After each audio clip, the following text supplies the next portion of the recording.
Bonjour et bienvenue dans cette vidéo. Je vais vous présenter les différents outils à votre disposition pour faire un dessin technique sur NX. Donc déjà, on va se rendre dans l'application dédiée, donc qui s'appelle Drafting. Ensuite, on va utiliser directement le modèle de gabarit qui est proposé. Je vous montrerai par la suite comment le modifier. Donc on valide. Maintenant, vous allez pouvoir remplir une partie du cartouche, mais on la remplira un petit peu plus tard. Donc on peut juste annuler. Et ensuite, on a directement la partie dessin technique qui arrive. Donc, on voit bien que on a la vue de base qui nous est proposée. Donc là, on peut choisir plusieurs vues comme vue de base. La vue dessus, par exemple, ou la vue de gauche, la vue de droite. Il est également possible de faire une vue un peu plus personnalisée en, en, en allant juste dans l'option ici et en déplaçant par des translations ou des rotations, d'obtenir la vue que l'on souhaite. Mais ça, c'est pas le genre de choses dans lequel on va rentrer dans ce laboratoire.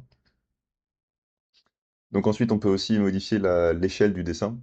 Donc nous, dans notre cas, on va essayer de prendre une échelle qui permette au dessin de rentrer correctement sur la page.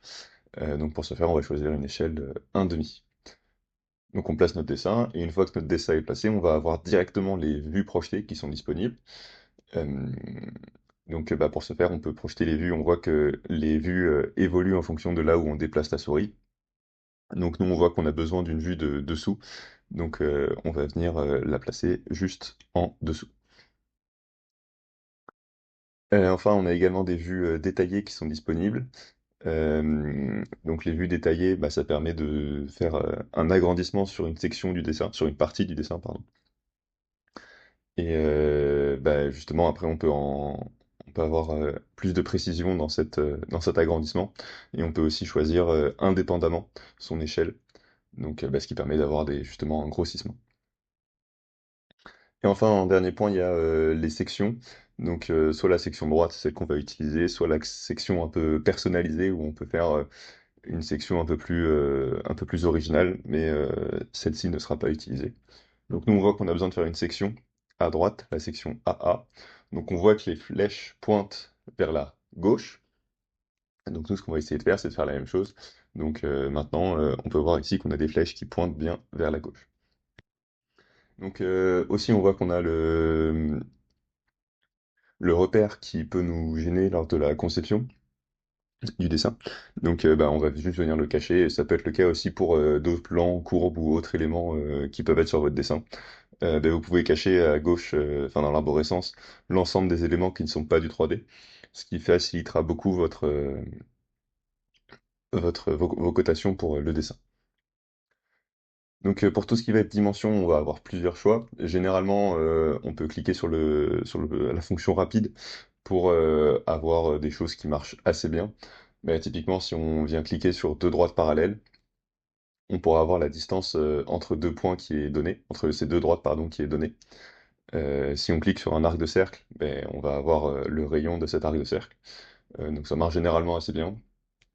Vous avez également d'autres possibilités, comme par exemple celle de faire un cylindre ou de mesurer une distance entre deux points ou une distance suivant uniquement l'horizontale ou la verticale. Donc nous, ce qu'on va faire, c'est là, on va juste reprendre la distance de 1,960 plus ou moins 0,08 de l'énoncé. Donc pour ce faire, ben, on choisit la distance entre nos deux plans. Euh, donc on peut juste valider comme ça, premièrement, et ensuite on va venir double-cliquer pour éditer la cotation. Donc en double-cliquant, ben, on peut remplir juste là les cases qui correspondent. Donc une fois qu'on a fait ça, bah, on peut aussi bah, coter un rayon par exemple, comme ici le rayon qui est à 0,5 pouces, et on voit que ça marche assez bien. Et aussi si vous voulez être certain d'avoir la distance entre deux courbes, bah, vous pouvez utiliser la fonction épaisseur qui elle est spécialement faite pour mesurer la distance, l'épaisseur justement, typiquement d'une plaque qui serait pas, dont les deux côtés ne seraient pas parallèles. Et enfin, la dernière partie pour réaliser le dessin qui nous est présenté, ça va être la partie tolérancement. Donc l'objectif de ce laboratoire n'est pas de faire de vous des métrologues, mais au moins de savoir implémenter différents éléments du tolérancement. Donc, pour ce faire, on va venir copier les ensembles de planéité et d'orthogonalité qui sont présents sur le dessin. Donc pour comment on va commencer par la planéité. Donc il suffit d'aller dans Feature Control Frame. Euh, Ensuite, vous sélectionnez la planéité, vous entrez la valeur de tolérancement et puis c'est tout.